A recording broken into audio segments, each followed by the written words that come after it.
yangu yakamira yakadai.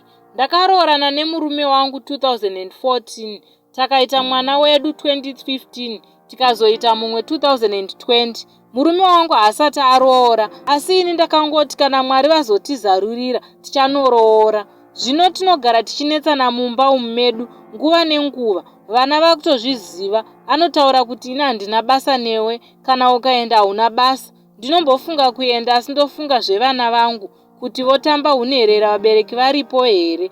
Akafunga kukwindimara, anotyisa, haatombotangike.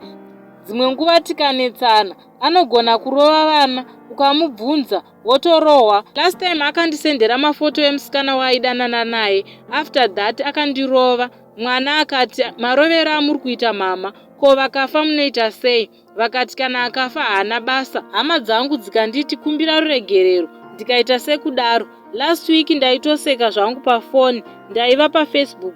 Zvikanzi ko uri kusekei? Ndikati ndiri kuseka zvangu vanhu vari kundituka because ndanga ndadenha. Ndakanzwa munhu akunditi izvezvi pamwe uri kusekerera kunyengwa. Ndikati tora foni yangu utarise, inini foni yangu haina password.